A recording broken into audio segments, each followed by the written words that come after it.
A silhouette knelt before a towering figure bathed in the crimson light of an alien sunset. Colonel James Harrison, his weathered face bearing the scars of countless battles, looked up at the 8-foot-tall being whose 4 eyes glowed purple in the twilight. The creature's voice resonated with both melody and menace. No human has ever knelt before us. James met the alien's gaze without flinching, his voice steady despite the blood trickling from the moisture on his forehead.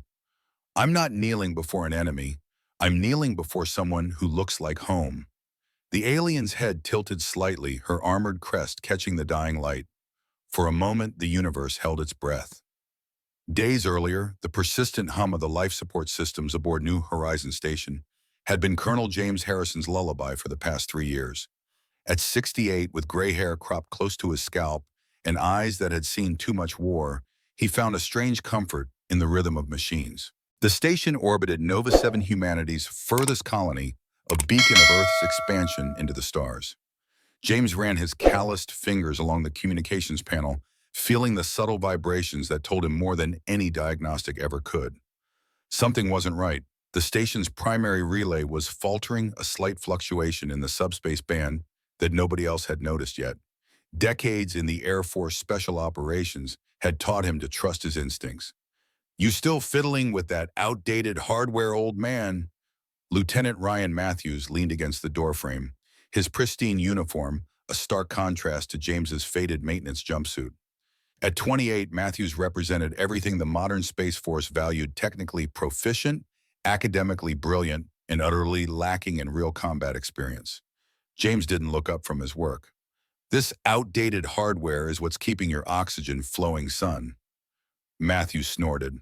"We've got automated systems for that. Command thinks it's cute keeping veterans like you around, but we both know you're just counting days till retirement." The words stung more than James cared to admit. After 4 decades of service, from the deserts of the Gulf War to the orbital conflicts above Mars, he'd been quietly shuffled to maintenance duty. Too valuable to pension, off too old-fashioned for command positions in this new era of warfare. Now he was just that old colonel who fixed things when the fancy new tech inevitably failed. James's fingers paused over a sequence of code flickering across his diagnostic pad. Something embedded in the communication protocols, a string of characters that shouldn't be there. A cold tingle ran down his spine, the same feeling he had had back in '91 before an ambush in the Iraqi desert. "Hey, Matthews, take a look at this." The lieutenant sighed dramatically but stepped closer. "What am I supposed to be seeing? This encryption pattern. It's not ours." James pointed to the anomalous code sequence. "Someone's tapped into our comms." Matthews squinted, then laughed. "That's just a redundancy loop in the new security update. Christ, Harrison, this is why we need younger techs. You're jumping at shadows." Before James could argue, the station's commander, Admiral Eleanor Wells, appeared in the doorway. At 50, she was younger than James, but respected his experience to a point. "Colonel Harrison, Lieutenant, is there a problem?" Matthews straightened immediately. "No, ma'am. Colonel Harrison thinks he's found some kind of security breach, but it's just standard protocol he's unfamiliar with." Wells's gaze shifted to James. "Is that right, Colonel?" James hesitated. Wells was a good officer, but she trusted the new systems implicitly. "With respect, Admiral, I believe someone may have compromised our communications. This code sequence resembles Arcturus encryption." The mention of humanity's most formidable adversaries changed the atmosphere in the room. The Arcturus, a reptilian species with technology that matched or exceeded Earth's, had maintained an uneasy peace with humanity for the past decade. Both sides watched each other carefully across a demilitarized zone that included Nova 7's star system. Wells's expression hardened. "That's a serious accusation, Colonel. The Arcturus haven't violated the DMZ in 8 years." "I know what their code looks like, Admiral. I encountered enough of it during the Proxima conflict." James stood his ground, thinking back to the brutal orbital battle that had cost thousands of lives on both sides. Something's not right. Wells studied him for a moment, then sighed. "Run a level 2 diagnostic, but keep this between us. The last thing we need is panic over a possible glitch." She turned to leave, then added, "And Colonel, I hope you're wrong." As the Admiral departed, Matthews shot James a smirk. "Nice job, old-timer. Crying wolf over nothing is definitely going to help your reputation." James ignored him, focusing on the code. Decades of intuition screamed that this was no glitch. As Matthews sauntered away, James began a deeper analysis, his fingers flying across the terminal with practiced precision that belied his age. Hours later, in his sparse quarters, James stared at the ceiling, sleep eluding him. The diagnostic had found nothing conclusive, but the anomalous code had disappeared too quickly during the scan. It had been erased by someone with high-level access. A soft knock interrupted his thoughts. When he opened the door, he found Sergeant Robert Walker, a young communications specialist who had always shown James uncommon respect. "Sorry to disturb you, sir," Walker said, his voice hushed. "But I noticed some unusual activity in the comms array after your diagnostic today. Thought you might want to take a look." He handed James a data chip. James ushered Walker inside and plugged the chip into his personal terminal. The data revealed multiple instances of the same encryption pattern, each one briefly appearing before being systematically erased. "Someone's covering their tracks." Walker nodded grimly. "And whoever it is has command-level clearance. I traced the erasure protocols back to the primary security hub." A spy. James felt a familiar tension in his shoulders, the weight of responsibility he'd carried throughout his military career. "Or worse," Walker added. "Sir, the pattern intensified 2 hours ago, right after we received a routine transmission from Earth Command. I think someone's transmitting our defensive specifications." James thought quickly. "We need to take this to Admiral Wells immediately." "With respect, sir, if the security hub is compromised, we don't know who to trust." The words hung in the air between them. James had lived through enough conflicts to know that sometimes the most dangerous enemies were those wearing friendly uniforms. "All right, we keep digging, but quietly. See if you can isolate the next transmission without triggering any alerts." Walker nodded, his young face serious. "And sir, for what it's worth, I served with your son during the Mars campaign. He always said you could smell trouble before it happened. If you're worried, so am I." The mention of his son, Captain William Harrison, killed in action 12 years ago, sent a familiar pain through James's chest. "Thank you, Walker. Let's hope this time my instincts are wrong." They weren't. At 0347 hours, the station's alarms shrieked to life. James bolted upright in his bunk, years of combat training, kicking in as he grabbed his sidearm from its secured compartment. The overhead lights flickered red as the automated system announced multiple unidentified vessels approaching. "All personnel to battle stations. This is not a drill." The corridors were chaos as James sprinted toward the command center. The station shuddered violently and he knew they were under attack. By the time he reached the bridge, Admiral Wells was already coordinating defensive measures, her face illuminated by the tactical displays. "3 Arcturus destroyers in what appears to be a dreadnought," she reported as James approached. "They entered the system using some kind of stealth technology. We had no warning until they were practically on top of us." "The communications breach," James said. "They knew exactly when to hit us and where our defenses would be weakest." Wells didn't argue this time. "We've sent a distress signal to Earth Command, but reinforcements won't arrive for at least 12 hours. Until then, we hold." The station rocked again as Arcturus energy weapons impacted the outer shields. "Shields at 62%, announced a technician, panic edging into his voice. "We need to evacuate non-essential personnel," James suggested. "If the station falls, we can't afford to lose everyone." Wells nodded grimly. "Agreed. Colonel Harrison, coordinate the evacuation. Get as many people to the escape pods as possible." James moved with purpose, years of combat leadership returning instantly. He organized evacuation teams prioritizing civilians and scientific personnel, while station Marines held defensive positions at critical junctures. Through it all, the Arcturus weapons continued their relentless assault. Sir, Walker appeared through the smoke filling the corridor. "Shields are failing. They're preparing to board in Section 7. James made a quick calculation. "Get to evacuation point Charlie. Make sure those pods launch." "What about you, sir?" "I'm heading to the auxiliary control room. If they take the main bridge, we'll need someone to initiate the self-destruct protocols." Walker's eyes widened. "Sir, that's a suicide mission." James checked his weapon. "Not planning on dying today, Sergeant. Now move." As Walker reluctantly departed, James made his way through increasingly damaged sections of the station. The artificial gravity was beginning to fail in spots, causing debris to float eerily through the air. He passed wounded personnel being helped to evacuation points, offering what encouragement he could. The auxiliary control room was located deep within the station's core. As James approached, he heard the distinctive sound of energy weapons, not human ones. Arcturus boarding parties had penetrated further than he'd anticipated. Drawing on decades of combat experience, James moved silently along the secondary maintenance tunnels. His aging body protested, but muscle memory and adrenaline carried him forward. He reached a junction that overlooked the corridor leading to auxiliary control and saw them three Arcturus warriors in full combat armor, their scaled skin visible through transparent sections of their helmets. Each stood at least 7 feet tall, armed with plasma rifles that could vaporize a human instantly. James had faced their kind before in the Proxima conflict. They were formidable warriors, strong, disciplined, and utterly committed to their cause. But they had weaknesses. Their armor joints were vulnerable and their helmet sensors had blind spots if you knew where to strike.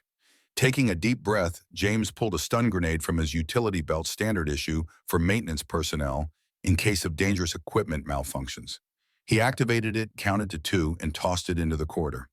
The flashbang detonated with a blinding burst of light and sound. As the Arcturus warriors staggered, temporarily disoriented, James moved.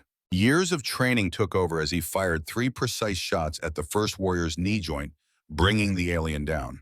Before the others could react, he had closed the distance, using the fallen warrior's body as a shield while he fired at the second Arcturus's helmet sensor. The third warrior recovered quicker than James anticipated. A plasma burst grazed his shoulder, searing through his uniform and into flesh. Pain exploded through his arm, but James didn't falter. He rolled forward, came up beneath the towering alien, and jammed his sidearm into the vulnerable section beneath the warrior's chin. One shot and the fight was over. Breathing heavily, James assessed his injury. The plasma had cauterized the wound, but the pain was intense. He tore a strip from his uniform and fashioned a crude bandage. There was no time for proper treatment. The station was dying around him. Inside the auxiliary control room, James found what he feared. The systems had been compromised, and the self-destruct sequence was locked. Without it, when the Arcturus took the station, they would gain access to research data that could give them an insurmountable advantage in the Cold War between their species. James worked quickly, using his maintenance access to bypass security protocols. As he did, the station shuddered more violently than before. The overhead lighting failed completely, leaving only the red emergency strips illuminating his work. Warning: structural integrity compromised in sections 12 through 28. Hull breach imminent. The computer's calm announcement belied the death sentence it represented. James's fingers moved faster. If he couldn't activate the self-destruct, he could at least purge the most sensitive data. As he initiated the purge sequence, the deck beneath him buckled. Metal groaned as massive forces tore at the station's superstructure. James stumbled toward the emergency evacuation pod adjacent to the control room, his last chance for survival. As he reached it, a massive explosion tore through the bulkhead behind him.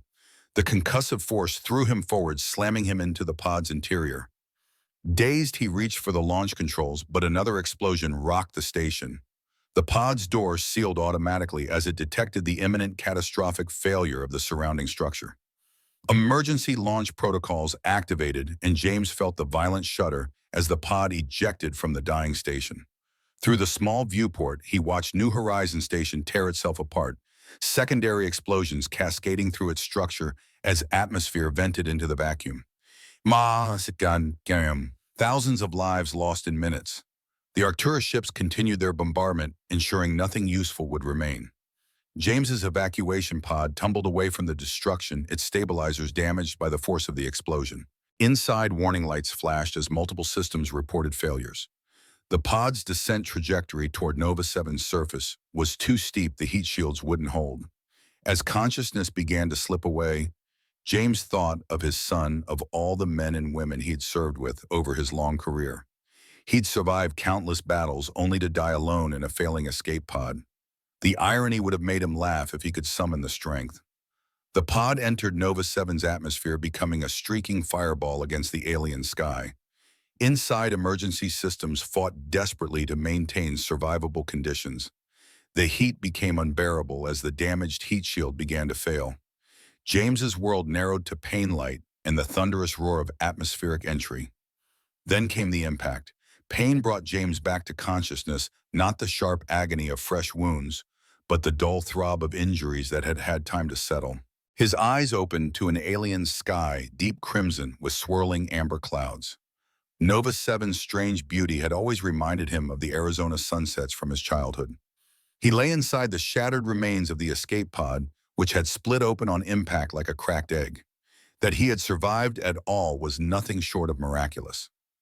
A quick self-assessment revealed multiple contusions, possibly cracked ribs, and the plasma burn on his shoulder now crusted with dry blood. Nothing immediately fatal, but without medical attention, infection would become a serious concern. James pulled himself upright, fighting waves of dizziness. The pod's emergency supplies had scattered across the barren landscape, a desolate plain of rust-colored soil and twisted rock formations. He gathered what he could find: a survival knife, emergency rations, a half-emptied water purifier, and a damaged emergency beacon. The communicator was shattered beyond repair. The beacon flickered weakly as James activated it. Its range would be limited, but it was better than nothing. With luck, one of the other evacuation pods might pick up the signal, assuming any others had made it off the station. James surveyed his surroundings. Nova 7 was primarily a research outpost with only a few small human settlements scattered across its surface. The nearest colony would be hundreds of miles away. Without transportation or long-range communication, his chances of reaching help were slim. The planet's twin suns hung low on the horizon, indicating approaching nightfall. Temperatures on Nova 7 dropped dramatically after sunset, and the indigenous predators grew more active. James needed shelter, and quickly. He salvaged what he could from the pile, fashioning a makeshift pack from torn upholstery. Every movement sent pain lancing through his injured shoulder, but he worked methodically, decades of survival training guiding his actions. The military had taught him that panic was the first killer in survival situations. Stay calm, assess, plan, execute. A ridge of rocky outcroppings about half a mile away offered the best chance for shelter. James set out toward it, keeping his pace steady despite the growing discomfort. The gravity on Nova 7 was slightly lower than Earth's, a small blessing that made movement easier despite his injuries. As he walked, James couldn't help but reflect on the attack. The Arcturus had known exactly when and where to strike. Their precision suggested inside information, the communications breach he'd discovered. Someone had betrayed the station, and thousands had paid with their lives. The rocky ridge proved better than expected. James discovered a shallow cave just deep enough to provide shelter from the elements and with a defensible entrance. He set up a rudimentary camp, placing the emergency beacon where its signal would have the clearest transmission path. Night fell with alarming swiftness on Nova 7. The temperature plummeted, and James huddled closer to the small heat source from his emergency supplies. Strange calls echoed across the darkened landscape, Nova 7's nocturnal creatures beginning their hunt. He checked his sidearm, confirming it still had sufficient charge. 6 shots remained. They would have to be enough. Sleep came in fitful bursts, interrupted by pain and the unfamiliar sounds of an alien world. When the twin suns finally crested the horizon, James was already awake, mentally mapping his survival strategy.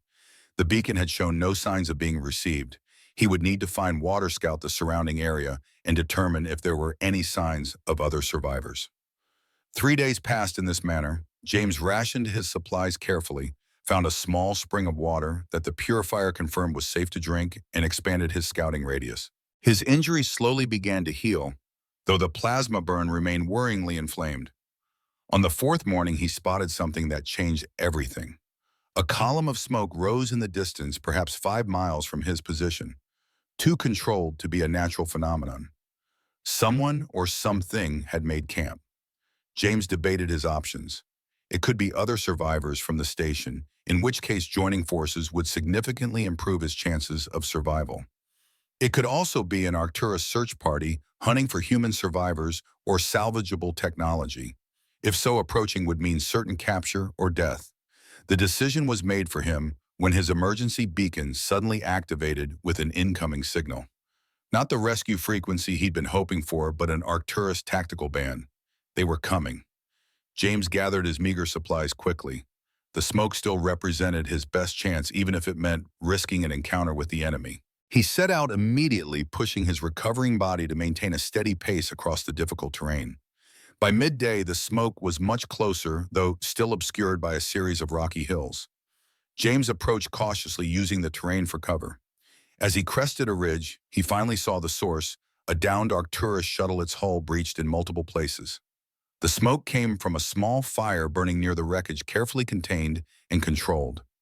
James withdrew behind the ridge, considering his next move. The shuttle was clearly from the attack on the station, perhaps damaged during the battle, and forced to make an emergency landing. There could be survivors, Arcturus survivors who might have functioning communications equipment. As he pondered his options, a sound behind him froze his blood. The distinctive hum of an Arcturus energy weapon powering up. "Move and you die, human." The voice was female, with the characteristic harmonic undertone of Arcturus speech. Their vocal anatomy created multiple tones simultaneously when speaking human languages. James raised his hands slowly, careful to make no sudden movements.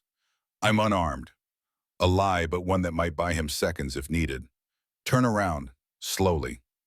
James complied, coming face to face with his captor. She stood nearly 8 feet tall, her armored exoskeleton scorched and damaged in multiple places. 4 eyes arranged in a diamond pattern glowed with a violet light that indicated active targeting systems. The insignia on her armor marked her as high-ranking a commander, at least. Despite her imposing appearance, James noted signs of injury. Her breathing was labored, and one arm hung awkwardly at her side. The weapon, though pointed steadily at his chest, wavered slightly. "You're from the space station," she stated. "Yes," James replied, no point denying it. "Why aren't you running, human? You see your enemy, yet you stand your ground." James met her gaze without flinching. "If I ran every time I faced trouble, I'd never have made it through basic training, much less 40 years of service." The Arcturus commander's head tilted slightly, a gesture James recognized as confusion or curiosity. For a long moment, neither spoke, the alien wind of Nova 7 howling through the rocks around them. Then something unexpected happened. A sound emerged from the Arcturus warrior, a low clicking rhythm that James realized with shock was laughter.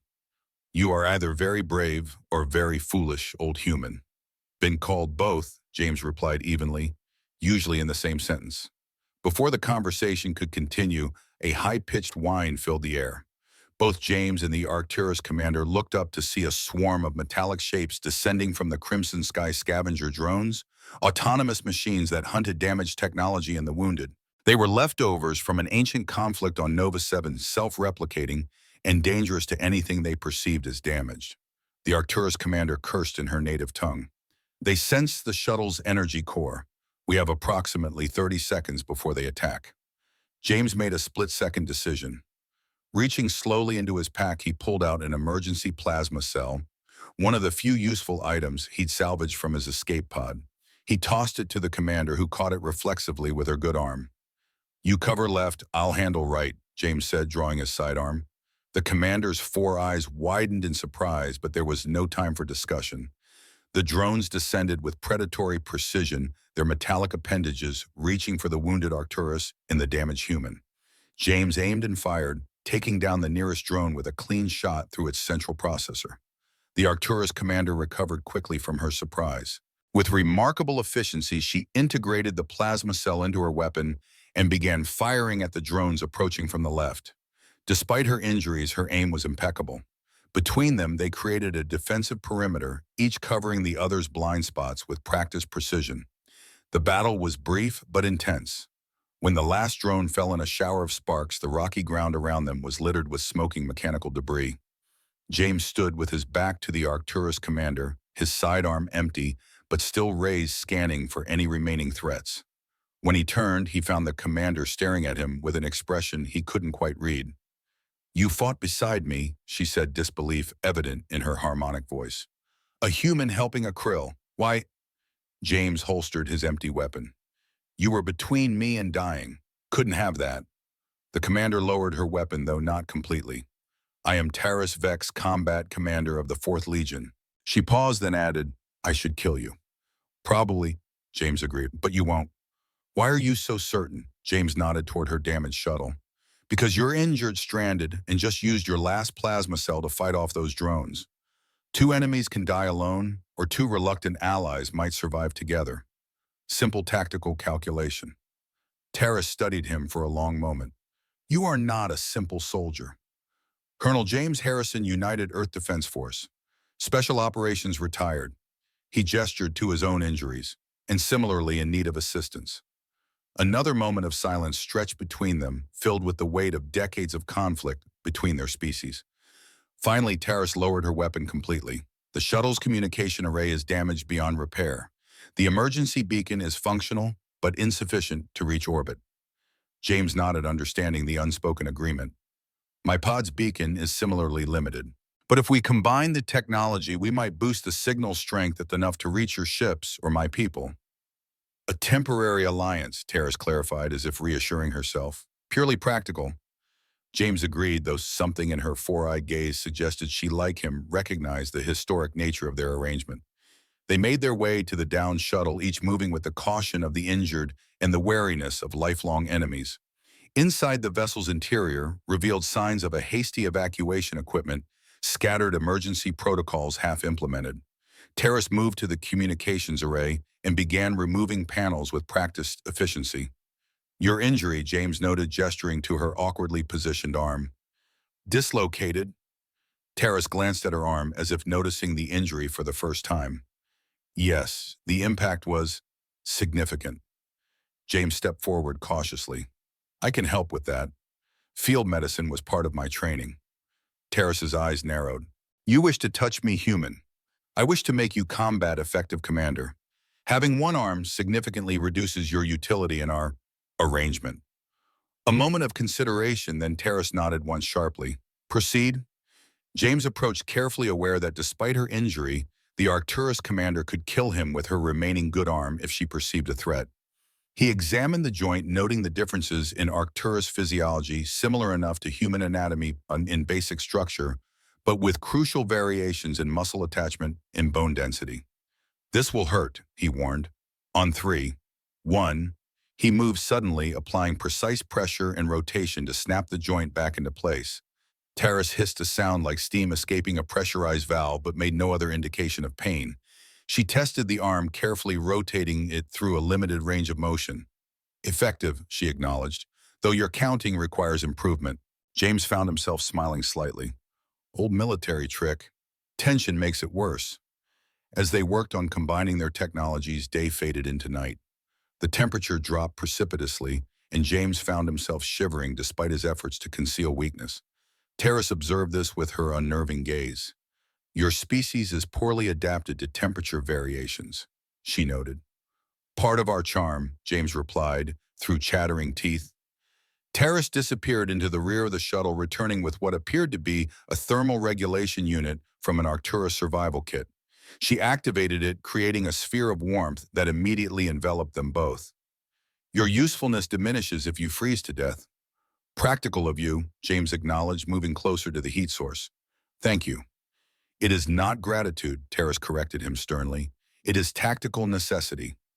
Of course, James agreed, though he noted the commander could have simply moved the heat source closer to herself and left him to suffer. They worked in silence for hours, combining components from both human and Arcturus technology. The challenge was substantial. The systems had been specifically designed to be incompatible to prevent enemy forces from utilizing captured equipment.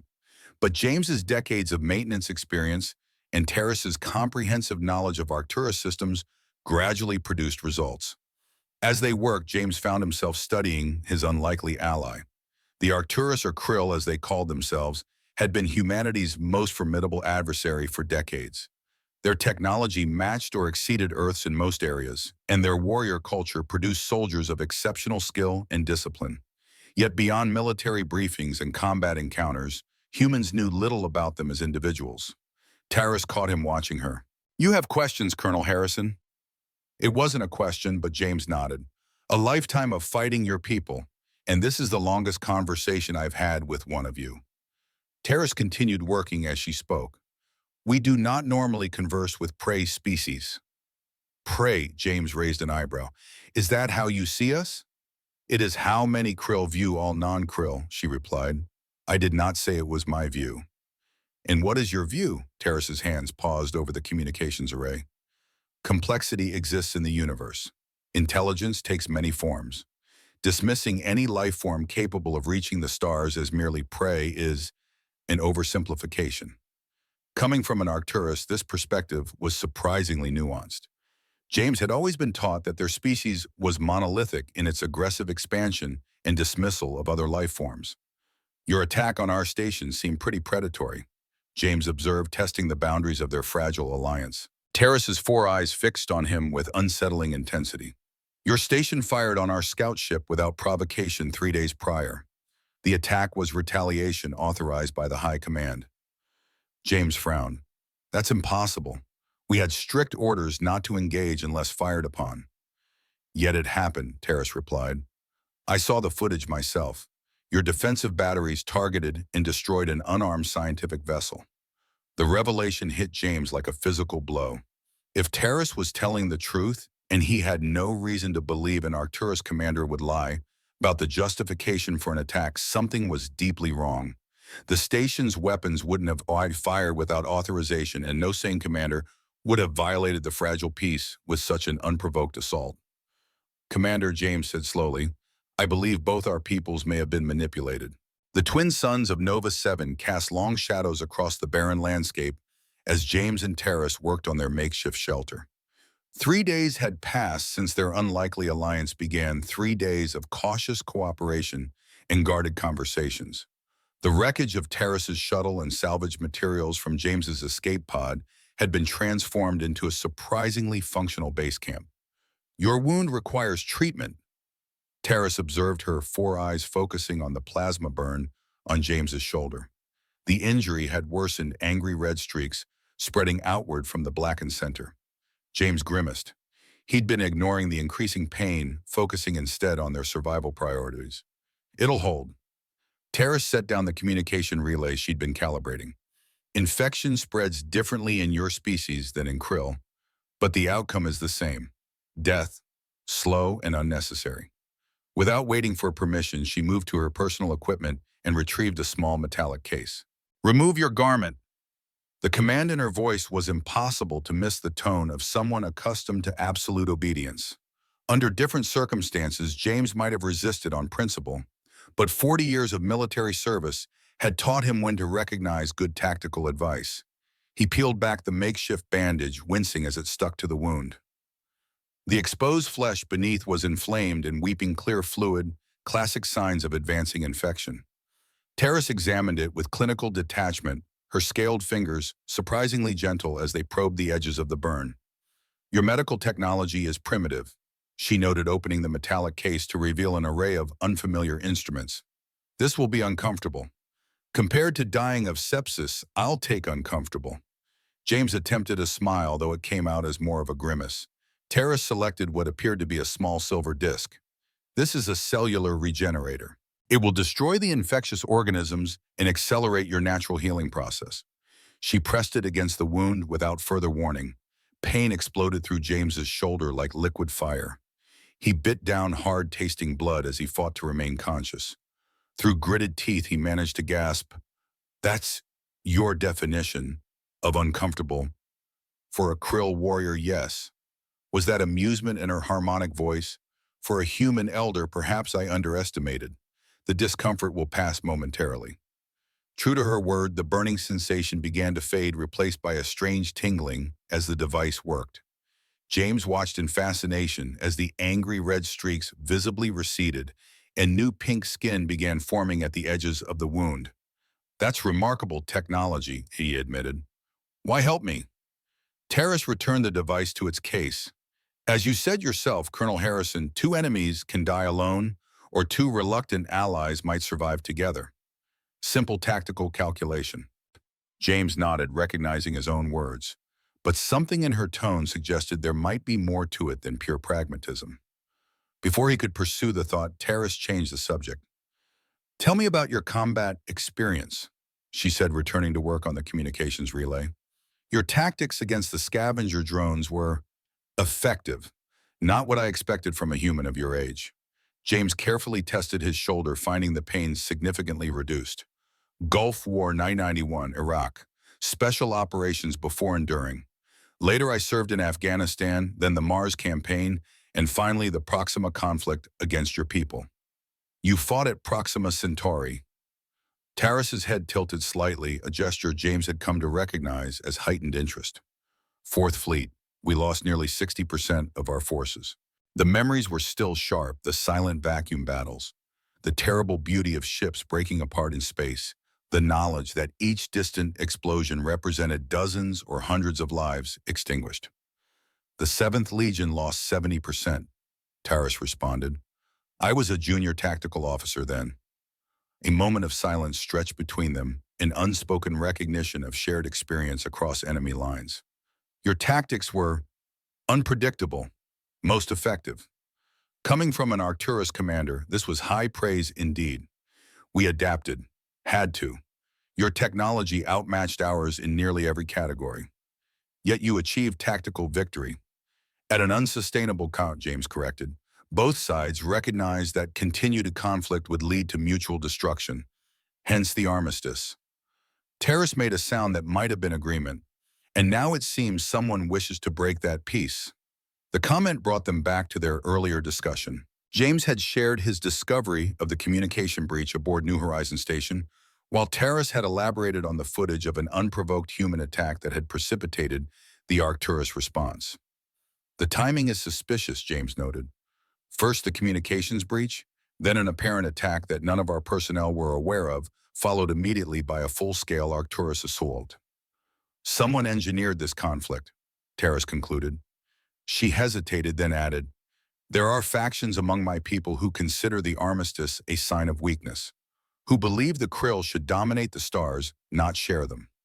We have similar groups, James admitted, military hardliners, corporations that profit from conflict. The question is which side is manipulating events, yours or mine? Perhaps both, Terrace suggested, or a third party benefiting from our mutual destruction. And the possibility hung between them as they worked through the night, piecing together their hybrid communication system. By dawn, they had created something that might, with luck, reach orbit and attract attention from passing ships. The question neither voiced was whether that attention would bring rescue or execution for their unauthorized cooperation. As the primary sun crested the horizon, James stepped outside the shelter to survey their surroundings. The alien landscape reminded him of Arizona's painted desert, beautiful in its stark desolation. Despite the circumstances, there was something peaceful about this moment, standing on an alien world with the rising sun warming his face. The tranquility was shattered by Terrace's sudden emergence from the shelter. Movement, 3 kilometers east. Her enhanced vision had spotted something James couldn't yet see. James squinted in the indicated direction. Scavenger drones. No ground vehicle, military grade. Terrace's voice carried a new tension. Nexus Corporation insignia. The name sent a chill through James. Nexus Corp was one of Earth's largest defense contractors, with military contracts worth billions. They had been particularly active in lobbying against peace with the Arcturus, arguing that humanity should press its temporary advantage after Proxima rather than seeking armistice. How would Nexus have forces on Nova 7, James wondered aloud. Their presence here would violate at least 6 different treaties. Which suggests they are not here officially, Terrace replied. Her hand moved to her weapon. We should relocate immediately. They worked quickly, gathering essential equipment and dismantling anything that would identify their shelter as a cooperative effort between human and Krill. James activated their emergency beacon, programming it to broadcast on a delayed schedule to draw attention away from their new position. As they moved through the rocky terrain, keeping low and using natural formations for cover, James couldn't help but notice how naturally they worked together. Terrace automatically covered their flanks, moving with the silent efficiency that made Arcturus warriors so feared. For his part, James found himself anticipating her movements, the two of them falling into the instinctive rhythm of experienced soldiers who trust each other's abilities. Trust. The realization struck him as they reached a new position overlooking a narrow valley. In 3 days, he had developed a degree of trust with an alien commander whose people had been killing humans for decades. And unless he was badly mistaken, she had developed a similar trust in him. They established a concealed observation post among the rocks and watched as the Nexus vehicle, a heavy terrain transport designed for hostile environments, followed the signal of their decoy beacon. 6 humans in combat gear emerged their movements, suggesting professional military training. Mercenaries most likely given Nexus Corp's preference for deniable assets. They're searching for survivors, James observed, But why would Nexus be hunting humans on Nova 7? Not just humans, Terrace corrected him. The vehicle contains scanning equipment calibrated for both human and krill life signs. They are hunting both our species. James frowned. How can you be certain the equipment is dual calibrated? Because, Terrace said slowly, that is Nexus's latest XR7 terrain scanner. My intelligence briefing included detailed specifications. The implication was clear. You had inside information on Nexus technology, military intelligence. Terrace met his gaze without flinching. Just as your forces had detailed information on krill defensive systems, neither side maintained perfect security. James accepted this with a nod. Espionage was part of warfare, and it would be hypocritical to judge her for activities his own side undoubtedly engaged in. What concerned him more was the current situation, particularly how Nexus Corp could have known to look for both human and Arcturus survivors in this specific region. They knew we were here, he said. Both of us. Which means they engineered the entire conflict. Terrace finished. The false attack on our scout ship, the communications breach on your station, all to ensure our forces would destroy each other, leaving no witnesses to their manipulation. The Nexus team finished their sweep of the abandoned shelter, clearly frustrated at finding it empty. After a brief consultation, they returned to their vehicle and continued along the ridge following a search pattern that would eventually bring them to James and Terrace's current position. We need to move again, James said, already gathering their equipment. Terrace remained still, her four eyes fixed on the distant vehicle. No, we need information, and they have communication equipment that could reach orbit. James understood immediately what she was suggesting. A direct confrontation, 6 of them, 2 of us, and they're fully equipped.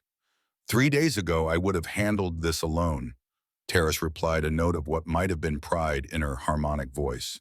With you, it merely becomes less challenging. Despite himself, James smiled. Glad to be of service, Commander. They formulated a plan, quickly drawing on their complementary skills and knowledge. James would create a distraction using techniques he'd perfected during decades of special operations, while Terrace would approach from the blind side, utilizing her superior strength and combat capabilities to neutralize the primary threats. As dusk approached, the Nexus team established a defensive perimeter and set up camp in a small depression that offered protection from Nova 7's punishing winds. James observed their protocols with a professional's eye, disciplined but overconfident, relying heavily on their technology to warn of approaching threats.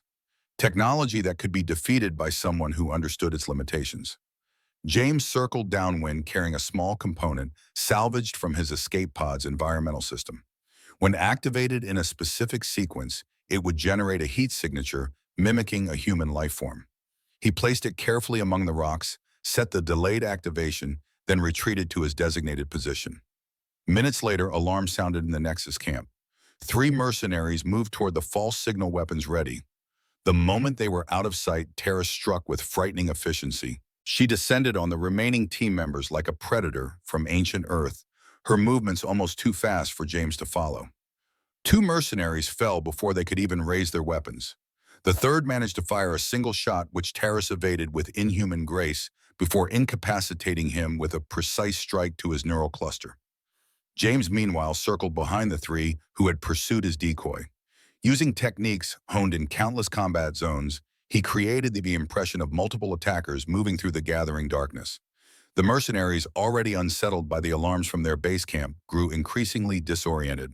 "Delta Team report," one shouted into his communicator, receiving only static in response. "Base camp, do you copy?" The momentary distraction was all James needed. A stone thrown with precision struck the lead mercenary's helmet, staggering him. Before the others could identify the source of the attack, James was among them, disabling the first with a strike to the throat and sweeping the second's legs from under him. The third mercenary was quicker, bringing his weapon to bear on James's position. For a heartbeat, James thought he had miscalculated. Then the man's eyes widened in shock as Terrace materialized behind him, her clawed hand closing around his weapon and crushing it with frightening strength. "Tell me why Nexus Corporation is hunting survivors on Nova 7, she demanded, her harmonic voice resonating with menace. The mercenary's face went pale as he found himself confronted by an Arcturus commander. We're just following orders. Search and eliminate all the survivors from both sides." Why? James stepped forward, his voice carrying the unmistakable authority of a senior officer. Why would Nexus want both humans and Arcturus dead? Insurance policy, the man stammered. No witnesses to the prototype's effectiveness. What prototype? Terrace's grip tightened, causing the mercenary to wince in pain. The mimic system. It can simulate any ship, any weapon signature, make it look like anyone fired on anyone else. His words tumbled out faster now, desperation overcoming training. They tested it by making it look like a human station attacked an Arcturus science vessel. Then they did the reverse mimicking Arcturus signatures to attack human outposts. James and Terrace exchanged glances. The pieces were falling into place. Nexus had engineered the entire conflict, manipulating both sides into believing they had been attacked by the other. Why? James pressed. What does Nexus gain from restarting the war? Military contracts, the mercenary said, as if it should be obvious. Nexus stock plummeted after the armistice. The CEO Hammond, he kept saying peace was bad for business. If the war restarts, Nexus will supply both sides through shell corporations. Trillions in profit. It was cold calculating and entirely believable. James had seen similar corporate machinations during his decades of service, though never on this scale with thousands of lives sacrificed for profit margins. Where is the communications center on your vehicle? Terrace demanded. The mercenary hesitated, then relented as Terrace's grip tightened further. Port side secondary hatch, access code 937 Delta Zeta. Within an hour, James and Terrace had secured all 6 mercenaries and gained access to the Nexus vehicle's advanced communication system. The technology was far superior to their cobbled-together beacon capable of reaching Earth or Arcturus space directly. We could each contact our respective governments, James suggested. Explain what we've discovered. Terrace considered this, her posture revealing doubt. And who would believe us? A human officer and a Krill commander, both claiming a human corporation manipulated our peoples into war. Without proof, we would be labeled traitors or delusional. So we need proof. James examined the vehicle's systems. This transport must maintain records of its communications with Nexus headquarters. Mission parameters updates evidence of their operation here. Terrace's technical expertise proved invaluable as they bypassed security protocols and accessed the vehicle's secure data storage. What they found exceeded their expectations, detailed records of Nexus's operation, including technical specifications of the mimic system and explicit orders to eliminate all survivors who might reveal the deception. This is everything we need, James said, copying the data to multiple secure storage devices. Now we just need to decide who to send it to. Before Terrace could respond, the vehicle's proximity alarms blared. External cameras revealed what had triggered them, a squadron of Arcturus warriors approaching rapidly from the east, while a human military transport descended from the west. Both rescue teams arriving simultaneously, each unaware of the other. This could go very badly, James observed, watching the two forces converging on their position. Neither appeared to have spotted the other yet, but that would change within minutes. If they make contact without understanding what's happening, the conflict will escalate beyond control, Terrace finished. We must prevent that. They looked at each other, centuries of enmity between their species hanging in the balance. In that moment, James saw something in Terrace's alien features he recognized intimately, the same weariness of endless conflict that he had carried for decades. I'll approach my people, James said. Explain the situation. Terrace nodded. And I will intercept the Krill warriors. But Colonel Harrison, she hesitated, then continued. Your people may not believe you. They may consider you compromised. Worth the risk, James replied simply. Better than the alternative. They parted at the vehicle's exit hatch, each preparing to confront their own kind. Before James could step outside, Terrace stopped him with a hand on his shoulder, the first time she had voluntarily touched him outside of medical necessity. James Harrison, she said, using his full name for the first time. Why do you not fear me? From our first meeting, you have shown no terror, despite knowing what Krill warriors are capable of. The question caught him off guard, not just for its content, but for the genuine curiosity behind it. James considered for a moment, then answered truthfully. I've seen too much war to fear those who fight it. We're all just soldiers following orders trying to survive. The real enemy is the one who profits from our mutual destruction. Terrace studied him with all 4 eyes as if seeing something new. A wise perspective, perhaps rare among both our kinds. With that, she departed, moving with liquid grace toward her approaching comrades. James watched her for a moment, then turned toward the human transport, now landing in a swirl of dust a quarter-mile away. As he walked, James rehearsed what he would say, how to explain his unprecedented alliance with an Arcturus commander, the evidence they had uncovered the corporate conspiracy threatening to reignite a devastating interstellar war. It wouldn't be easy. Military minds on both sides were conditioned to see the other species as the enemy, not as potential allies against a common threat. The human rescue team deployed in standard combat formation, weapons ready as they secured the landing zone. James recognized the insignia of the 103rd Rapid Response Division, elite troops specialized in hostile environment operations. He approached slowly, hands visible, knowing that to these soldiers he was as much a potential threat as an Arcturus warrior after days of isolated survival. Colonel James Harrison, service number 327-55-4189, he called out as he came within earshot. Stand down, soldiers. The situation is not what it appears. The squad leader, a young lieutenant, adjusted his targeting system to focus on James. Sir, we've been searching for survivors since the station fell. Are there others with you? No others, but there's something you need to know, Lieutenant. The attack on our station was engineered by Nexus Corporation. I have proof. James held up the data device containing the evidence. And there's an Arcturus recovery team approximately half a mile east of this position. If you engage them, you'll be playing directly into Nexus's hands. The lieutenant's expression shifted from relief to suspicion. Sir, with respect, you've been stranded on an alien planet for over a week. Medical evaluation is required before— Listen to me very carefully, James interrupted, his voice carrying the unmistakable tone of command that had sent men into battle for decades. I am still a colonel in the United Earth Defense Force, and you will acknowledge my authority. We have minutes, possibly seconds, before a potential firefight erupts between your team and the Arcturus Recovery Force. That cannot happen. Something in James's demeanor must have reached the young officer. What are your orders, sir? Hold position. Do not engage the Arcturus team under any circumstances. I need to make direct contact with Admiral Reynolds at UEDF Command. The lieutenant hesitated, then nodded to his communications specialist. Set up a direct link to command, Priority Alpha Channel.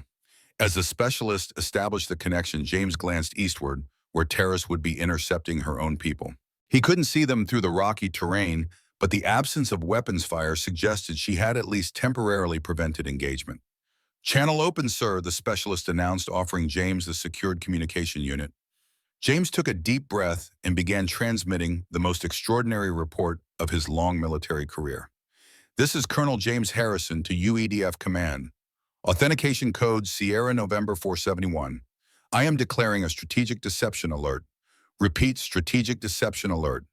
The Arcturus attack on New Horizon Station was precipitated by false flag operations conducted by Nexus Corporation using prototype mimic technology.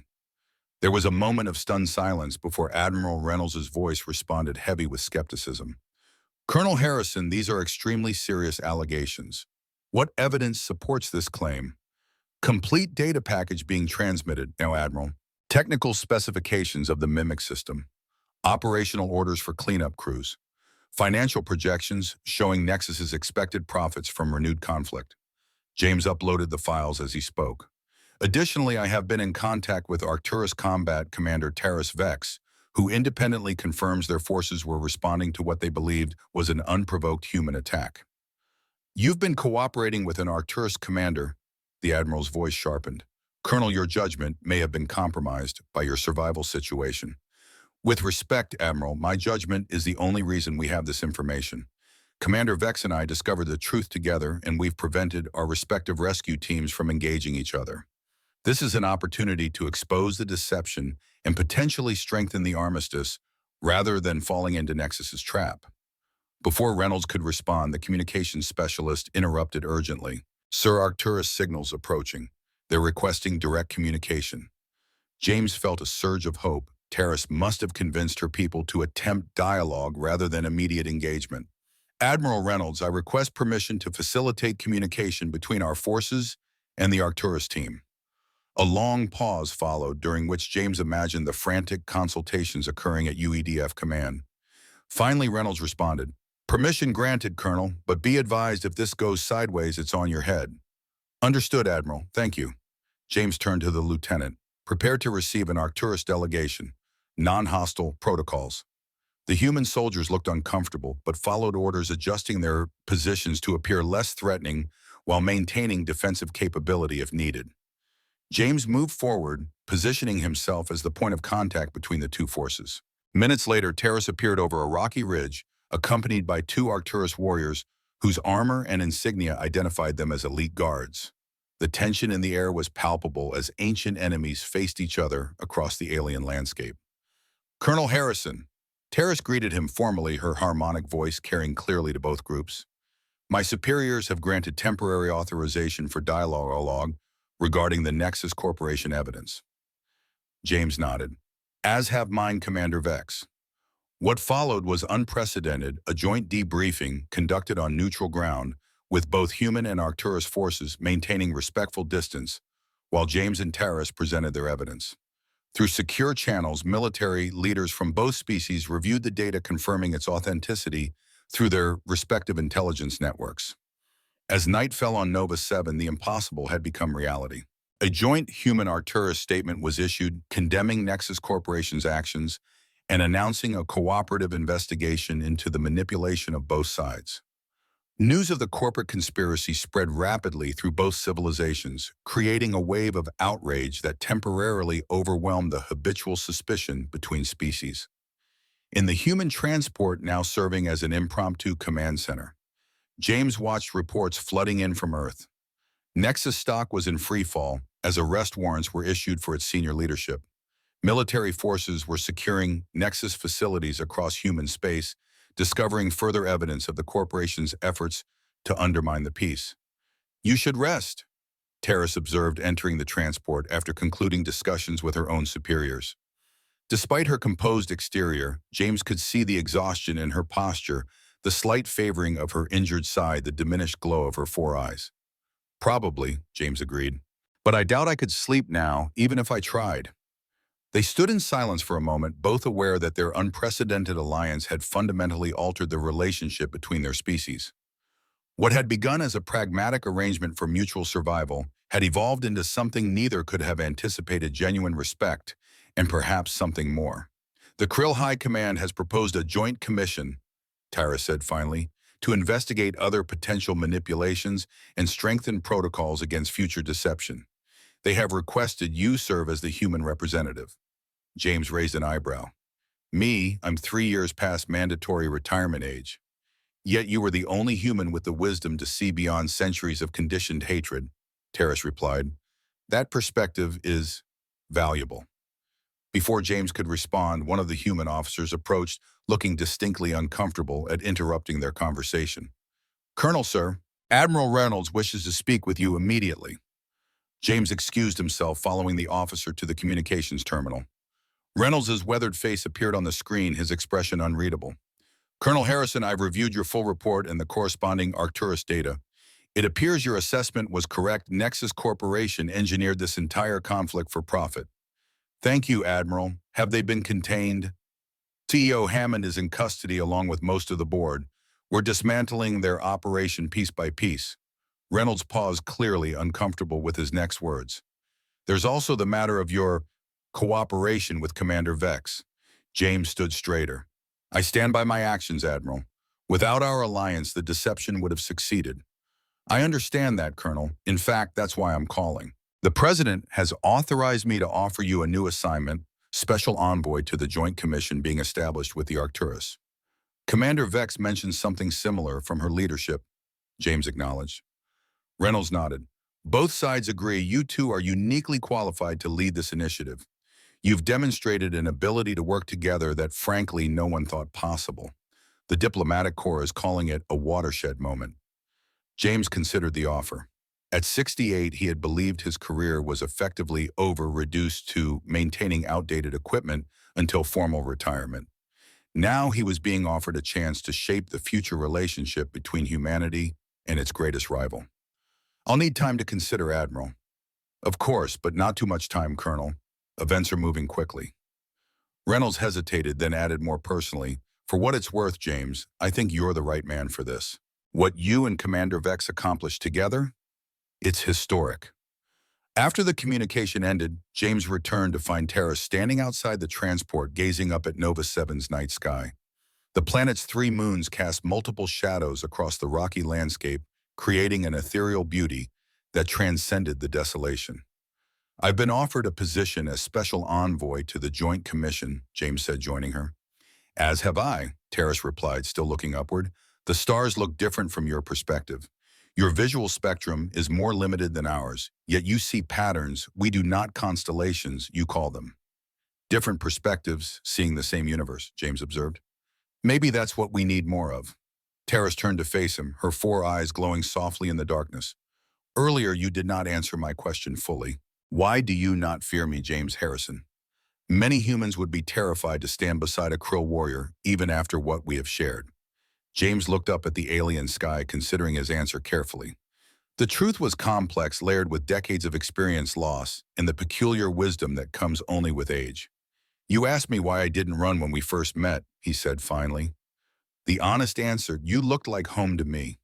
Terrace's head tilted in that now familiar gesture of confusion. Home, you see home when you look at me, James nodded. Not the place, the feeling. That sense when you stop running, stop fighting, and recognize something true. I've been a soldier for over 40 years, Terrace. I'm tired of seeing enemies everywhere I look. Perhaps it's time to see potential allies instead. Terrace studied him silently, her alien features impossible to read. Then with deliberate slowness, she extended her hand in the human gesture of agreement they had observed among the diplomatic teams. To potential allies, then, she said, her harmonic voice carrying a new resonance that James hadn't heard before. As James clasped her hand, the impossible weight of history between their species seemed momentarily lighter. Two old warriors standing beneath an alien sky, having discovered that perhaps the greatest battle was not against each other, but against those who would profit from their mutual destruction. To potential allies, James agreed, in new beginnings. The return to Earth felt surreal after the harsh desolation of Nova 7. James stood at the viewport of the military transport, watching his home planet grow larger against the backdrop of stars. 3 months had passed since the revelation of Nexus Corporation's conspiracy, 3 months of debriefings, testimonies, and diplomatic negotiations that had fundamentally altered the relationship between humanity and the Arcturus. Colonel Harrison, a young ensign, approached standing at a respectful distance. We'll be docking at Orbital Command in 20 minutes. Admiral Reynolds requested you prepare for the reception. James nodded, suppressing a grimace. He'd spent most of his career avoiding political ceremonies, preferring the straightforward challenges of combat operations to the complexities of diplomatic protocol. Yet here he was about to become the center of attention in what the media was calling a historic moment of interspecies cooperation. His dress uniform felt stiff and unfamiliar after years in maintenance coveralls. The chest full of medals from the Gulf War through the Proxima conflict told the story of a lifetime spent in service. As he adjusted his collar, James caught sight of his reflection in the viewport glass. The face that looked back at him seemed older than he remembered, the lines deeper, the eyes carrying the weight of too many battles and too many losses. Yet there was something else there too, a sense of purpose he hadn't felt in years. The docking sequence completed with precision, the transport settling into its berth at Earth Orbital Command with barely a shudder. As the airlock cycled, James took a deep breath, preparing himself for what was to come. The door slid open to reveal an honor guard standing at attention, with Admiral Reynolds himself waiting to greet him. Welcome home, Colonel. Reynolds extended his hand. At 55, the Admiral was a decorated veteran of the Mars campaign, his face bearing the characteristic radiation scarring common among those who had served in the early days of interplanetary warfare. How does it feel to return as a hero instead of a maintenance officer? Uncomfortable, sir, James replied honestly, accepting the handshake. I'm not sure I fit the definition. Reynolds smiled slightly. The definition is changing thanks to you. Come, there are people waiting to meet you before the main ceremony. They walked through the gleaming corridors of the station, passing personnel who stopped to stare at the man whose unlikely alliance with an Arcturus commander had potentially changed the course of interstellar relations. James noted the mixture of reactions: respect, curiosity, and occasionally distrust. Not everyone was pleased with the rapidly evolving diplomatic situation. The Arcturus delegation arrived yesterday, Reynolds said as they entered a secure area of the station. They've been accommodated according to their physiological requirements. Commander Vex specifically requested to speak with you before the public ceremony. But James felt an unexpected surge of anticipation. How is she? Wow, impressive, Reynolds admitted. I've faced Arcturus forces in battle, but never engaged in direct diplomacy with them. She's not what I expected. Few things are when you look beyond the surface, James observed. Reynolds gave him a measured look. A philosophy you've clearly embraced, Colonel. Here we are. The door opened to reveal a conference room that had been modified to accommodate both human and Arcturus physiologies, the temperature several degrees warmer than humans typically preferred, the lighting adjusted to the violet spectrum, more comfortable for Arcturus eyes. Inside, several high-ranking military officers and diplomatic personnel were engaged in quiet conversation, which halted as James entered. And there, standing taller than anyone else in the room, was Terrace Vex. Her appearance had changed subtly since Nova 7. Her battle armor had been replaced with formal Arcturus diplomatic attire, still militaristic by human standards, but with insignia and decorations that indicated her elevated status. The injuries she had sustained were fully healed, her posture perfect as she turned all four eyes toward him. Colonel Harrison, she greeted him, her harmonic voice carrying clearly across the room. It is satisfactory to see you again. James moved towards her, aware of the scrutiny they were under from both human and Arcturus observers.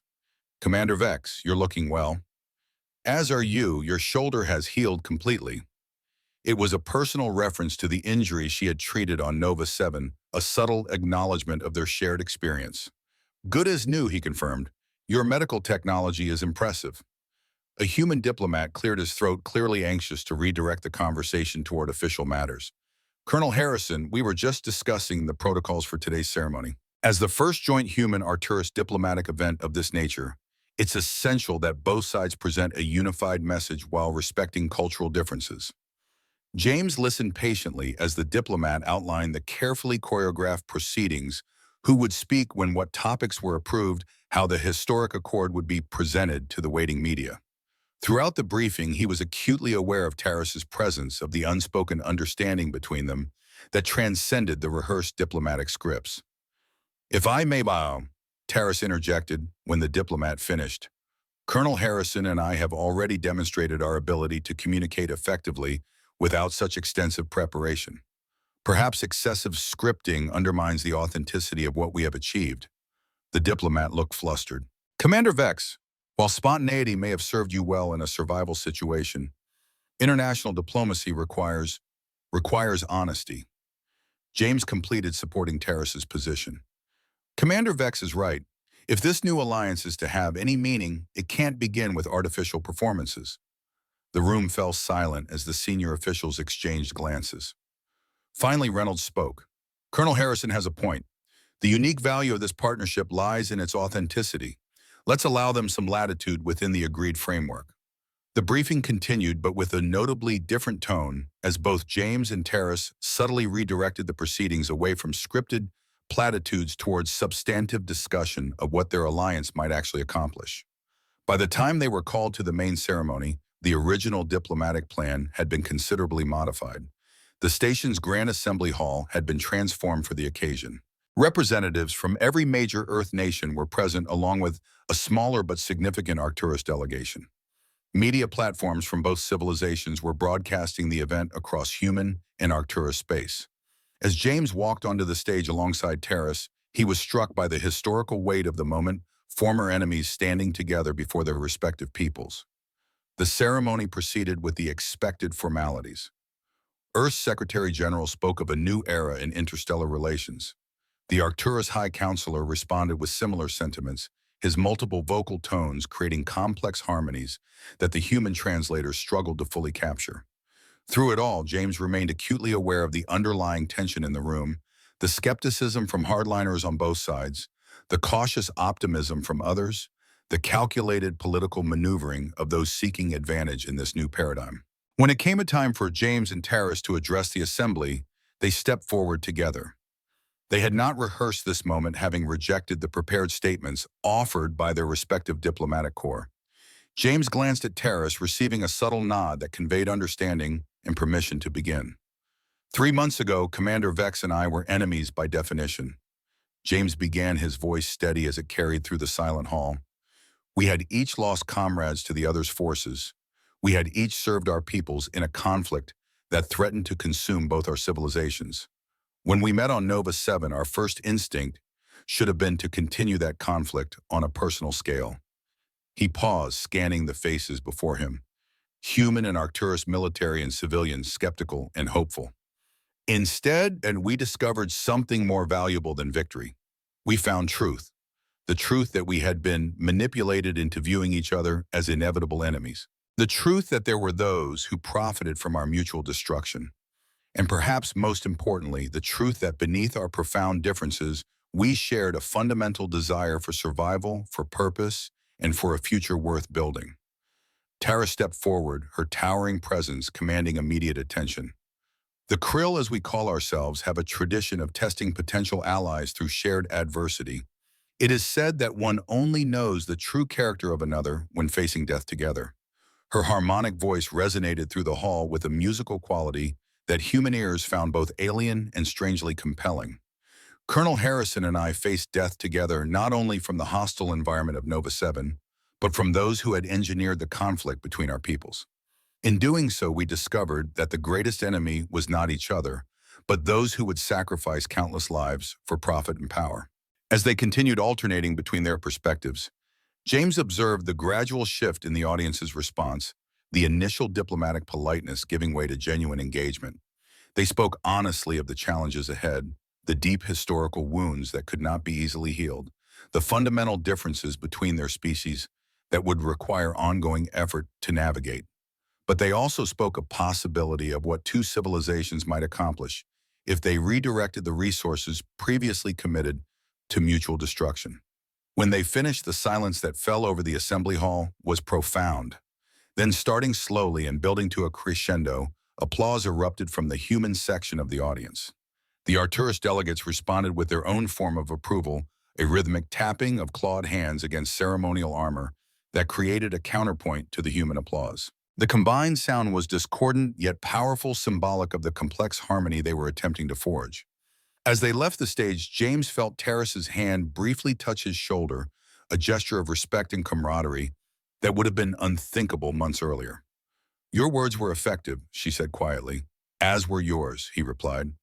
"Though I suspect the real challenges begin now." Terrace's eyes dimmed slightly in what James had come to recognize as agreement. Words are easily spoken.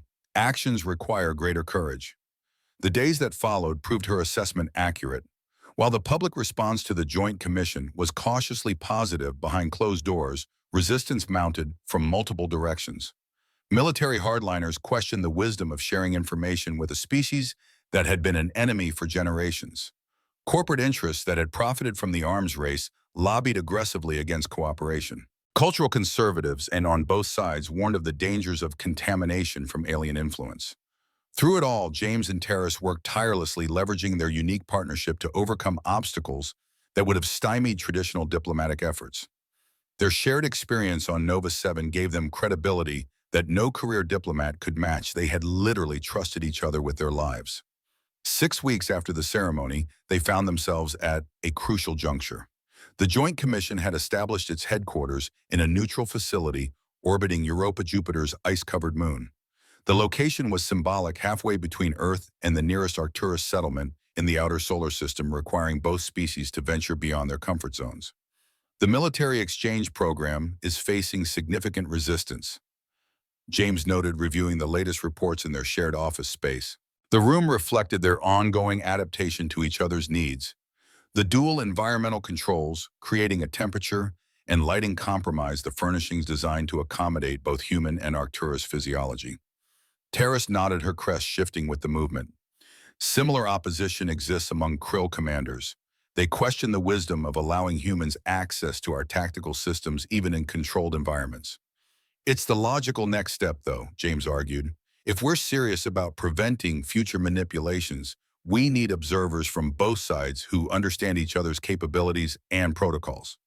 I agree, Tara said, but agreement between us has never been the primary obstacle. James smiled slightly. No, it hasn't. Sometimes I think we should just lock the opposition leaders from both sides in a room together until they figure it out like we did. An appealing thought, Terrace replied, a hint of amusement in her harmonic tones, though perhaps less effective without the shared threat of Nova 7's predators. Their conversation was interrupted by an urgent communication alert. The screen activated to reveal Admiral Reynolds's grim expression. Colonel Harrison, Commander Vex. We have a situation developing at Ceres Station.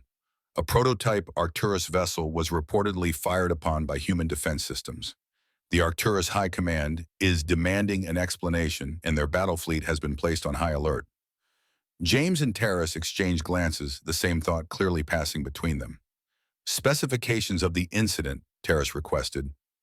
Reynolds transmitted the data sensor readings, communication logs, visual records of the alleged attack. As they reviewed the information together, James felt a cold certainty forming in his gut. This has Nexus fingerprints all over it, he said. The weapon's signature is consistent with their mimic technology. Agreed, Terrace responded. Though Nexus Corporation has been officially dismantled, their leadership had contingency plans, James finished. We need to get to Ceres immediately. Reynolds nodded on screen. I've already authorized a rapid transport. It's prepping for departure now. But I should warn you, hardliners on both sides are using this incident to justify their opposition to the Commission. Everything you have built is at risk. The journey to Ceres Station, the largest human settlement in the asteroid belt, was tense. James and Terrace used the time to analyze every aspect of the incident, identifying anomalies that supported their suspicion of outside manipulation. By the time they arrived, military forces from both civilizations were positioned on high alert, a single miscalculation away from renewed conflict. Ceres Station's command center was a scene of controlled chaos when they entered. Human officers worked frantically at their stations, monitoring the approaching Arcturus vessels with obvious tension. Station Commander Catherine Davis, a veteran of the Mars campaign, greeted them with visible relief. Colonel Harrison, Commander Vex, thank God you're here.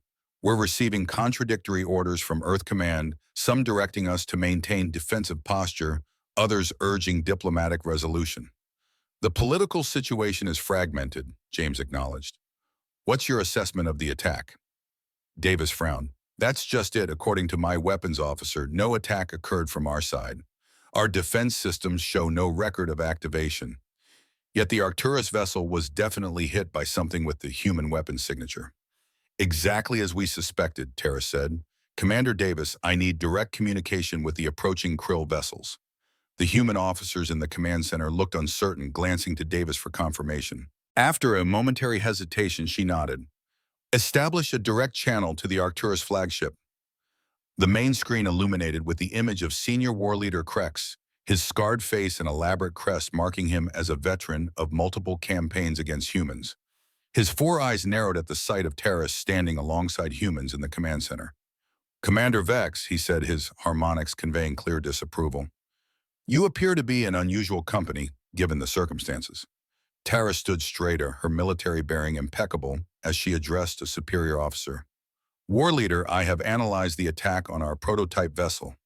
The weapon signature carries markers consistent with the Nexus Corporation mimic technology documented in the Nova 7 incident. I believe this is another attempt to manipulate our peoples into conflict. Krex's expression remained stern. Convenient theories, Commander. Yet our vessel was unquestionably attacked and humans control this sector. James stepped forward. War leader, I am Colonel James Harrison, United Earth Defense Force. I respectfully submit that both our peoples are being manipulated again. Neither Commander Vex nor I have forgotten the lessons of Nova 7. The word of a human means little to me, Krex replied coldly, particularly one who has spent months attempting to undermine our military preparedness with talk of cooperation. Then perhaps data will be more persuasive than words, Terrace countered. We have completed an analysis identifying 17 specific anomalies in the attack signature. I am transmitting this analysis now along with comparable data from confirmed Nexus mimic technology incidents. As the information transferred, James addressed the Arcturus commander directly. War leader Krex Wares have fought your people across 3-star systems. I know the capability and honor of Krill warriors. Ask yourself this: if we wanted to attack an Arcturus vessel, why would we choose a method so easily traced to us? Why not use a method that provided plausible deniability? A long silence followed as Krex reviewed the transmitted data. The tension in Ceres Station's command center was palpable, every human officer aware that their lives hung in the balance of this exchange. Finally, Krex spoke. Your analysis has merit, Commander Vex. I will hold our vessels in their current position while we conduct our own verification. It wasn't acceptance, but it was enough to create breathing room. As the communication ended, Davis exhaled audibly. That buys us some time, but not much. If we can't produce concrete evidence of third-party involvement, we're still looking at potential conflict. Then we need to find that evidence quickly, James said. Commander Vex and I need access to the station's long-range sensor array and communication logs for the past 72 hours. What followed was a race against time as they searched for traces of the real culprits. Using techniques developed during their investigation of Nexus activities, James and Terrace systematically analyzed communication patterns, energy signatures, and ship movements throughout the Ceres sector.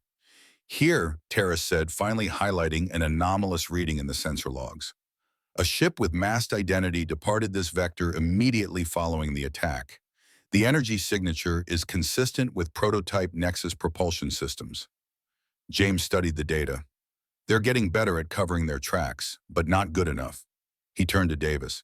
Commander, we need to pursue that ship immediately. It's our best chance of obtaining definitive evidence. Davis hesitated. Colonel, I can't authorize the deployment of military vessels in pursuit of an unidentified target, especially with the Arcturus warships in the vicinity. It could be interpreted as aggressive action. Then I will go, Terrace declared. My authority as commission representative allows me to request a scout vessel from war leader Krex. Not alone, James said firmly. This is a joint mission. Their eyes met in silent communication and understanding flowing between them that required no words. After a moment, Terrace nodded. Yes, as it was on Nova 7. Davis looked between them, clearly conflicted. This goes against a dozen protocols. If anything goes wrong, then the commission fails and our peoples likely return to war, James finished. But if we succeed, we prove once again that cooperation between our species or it can overcome those who profit from our conflict. Hours later, they were aboard an Arcturus scout vessel, pursuing the faint trail of the suspected Nexus ship. James had never been on an Arcturus craft before. The internal environment was warmer, and the lighting cast everything in a violet hue that made human vision less effective. Yet the fundamental principles of space navigation were universal, and Therese had modified the control interfaces to accommodate human physiology. We're gaining on them, she reported, her clawed fingers dancing across the control surface. Their vessel is faster, but our sensors are more sophisticated. They cannot hide their trail completely. James studied the tactical display, which showed they were headed toward a rarely traveled region of the asteroid belt, a perfect location for covert operations. They're leading us to something, perhaps a hidden base or rendezvous point. Agreed, Terrace said. We should prepare for potential hostilities. The scout vessel's armory contained primarily Arcturus weapons designed for their larger frames and different muscle structure. James selected a modified sidearm that had been adapted for human use, part of the early-stage military exchange program they had been developing. As they penetrated deeper into the dense asteroid field, their quarry suddenly changed course, heading directly toward a particularly large asteroid. Scans revealed artificial structures embedded within the rocky surface, a concealed facility of significant size. We found them, James said. But what exactly have we found? The answer came in the form of a sudden energy surge from the hidden base. Warning indicators flashed across the scout vessel's control panels as targeting systems locked onto them. Evasive maneuvers. Terrace called her hands, moving with practiced precision as she sent the vessel into a series of tight turns between asteroid fragments. Energy weapons fire streaked past them, turning smaller asteroids into expanding clouds of debris. They're using human weapons technology, James observed, analyzing the energy signatures, specifically designed to look like standard Earth Defense Force patterns, creating more evidence for their false narrative. Terrace agreed grimly. We need to get closer to gather definitive proof of who's operating this facility. They executed a daring approach using the asteroid field for cover as they closed distance with the hidden base. Each evasive maneuver brought them closer despite the increasingly accurate weapons fire targeting their vessel. Activating stealth systems, Terrace announced engaging a technology that James recognized from military briefings as one of the Arcturus's most closely guarded advantages. The vessel's energy signature diminished to nearly undetectable levels as specialized hull coatings absorbed or deflected scanning beams. They managed to reach a position directly above the concealed facility close enough to deploy the scout vessel's specialized sensor package. Data began flowing immediately, confirming their suspicions. The base contained technology consistent with Nexus Corporation designs operated by a mixture of human mercenaries and several individuals identified as former Nexus executives who had evaded capture. "We've got them," James said with grim satisfaction. "This is everything we need to prove third-party manipulation to both governments." Before they could begin their withdrawal proximity, alarms blared. A massive energy signature was approaching rapidly, an Arcturus battlecruiser responding to the weapons fire. "War Leader Krex," Terrace said, recognizing the ship's identifier. "He must have tracked our position." James's tactical mind immediately grasped the implications. If he detects human weapons fire from that base and doesn't know about the mimic technology, he will assume it is a human military installation and attack accordingly. Terrace finished. "We need to contact him immediately." But as she attempted to establish communication, another alarm sounded. Their stealth systems were failing, damaged by a glancing hit during their approach. Within moments, they were visible not only to Krex's approaching cruiser, but also to the hidden base's defenses. Energy weapons from the asteroid base locked onto their now vulnerable vessel, unleashing a barrage that their shields couldn't possibly withstand. Terrace executed a desperate, evasive maneuver, but a direct hit to their propulsion system sent the scout ship tumbling uncontrollably. "Main power failing," she reported calmly despite the catastrophic situation. "Life support compromised. We have minutes at most." James worked quickly, transferring the gathered intelligence to an encrypted beacon. "If we can't deliver this evidence ourselves, we need to make sure it reaches both governments." As they prepared the emergency beacon, the situation grew even more dire. Krex's battlecruiser had detected the human weapon signatures from the asteroid base and was moving into attack position. Simultaneously, human military vessels responding to the weapons fire were approaching from the opposite direction. "They're going to engage each other," James realized with growing horror. "Everything we've worked for will be lost." Terrace looked at him, her four eyes glowing with determination. "Not if we can help it." With the last of their power, they launched the evidence beacon towards Ceres Station and then directed their damaged vessel directly between the approaching forces.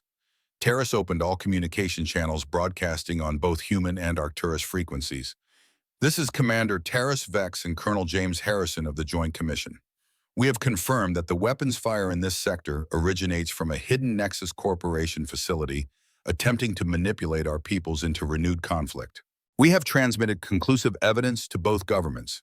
We request immediate cessation of hostilities." As their vessel drifted powerless between the opposing forces, James and Terrace watched the tactical display showing the human and Arcturus ships continuing their approach. Neither side had acknowledged their transmission. With life support failing and temperatures dropping, it seemed their final act might be to witness the failure of everything they had worked to build. "If this is the end," James said quietly, "I'm glad to face it with you, Commander." Terrace turned to him, her expression solemn yet somehow tender. "As am I, Colonel Harrison. You asked once why I did not kill you when we first met. I have been considering that question for many days." "And," James asked, his breath beginning to fog in the rapidly cooling air of the dying ship, "I believe I recognized something in you that I had not expected to find in a human. A warrior soul, yes, but also weariness with endless conflict. A desire for something more meaningful than victory." She paused, then added, "Among the krill, such recognition is rare and valued." As oxygen levels continued to drop, James found himself thinking not of the decorated military career that had defined his life, but of the unlikely partnership that had given his final years unexpected purpose. "We made a difference, Terrace. Even if it ends here, we showed it was possible." Then, just as consciousness began to fade, the tactical display changed.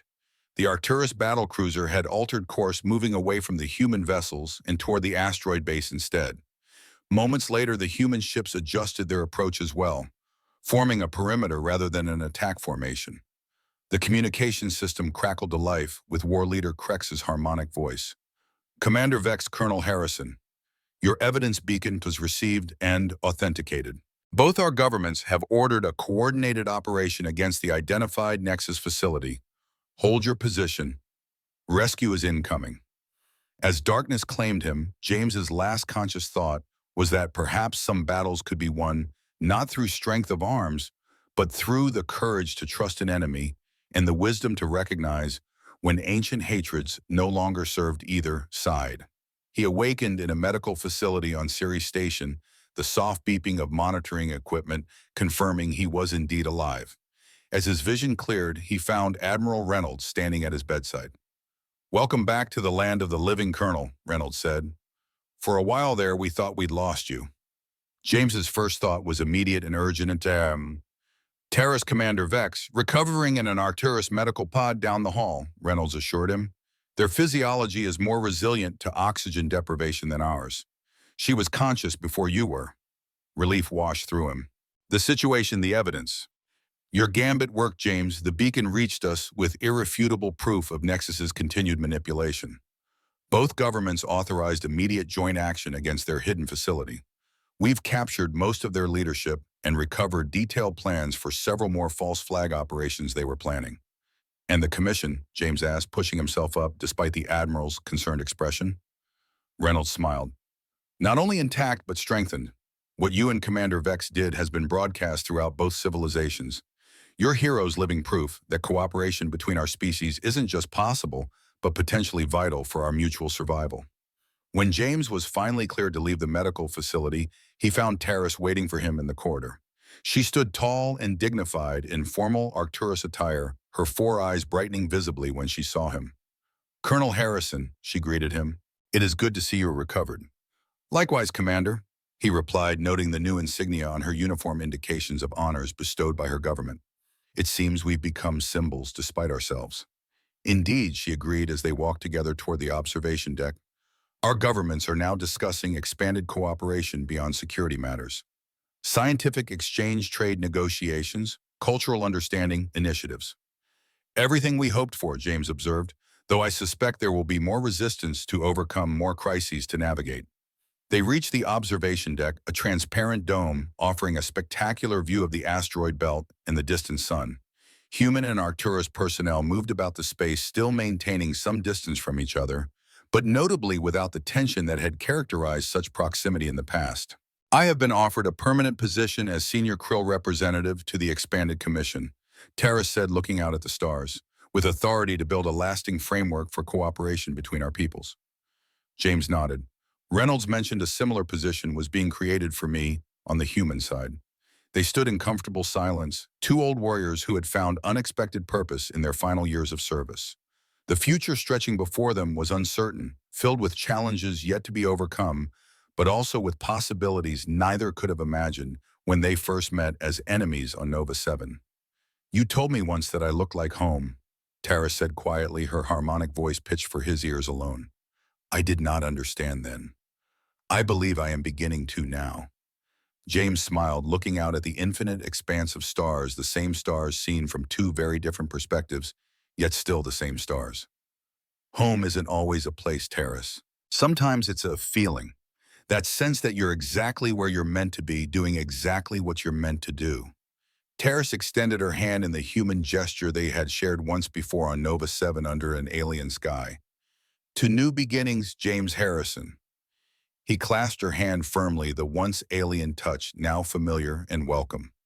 "To finding home in unexpected places, Terrace Vex."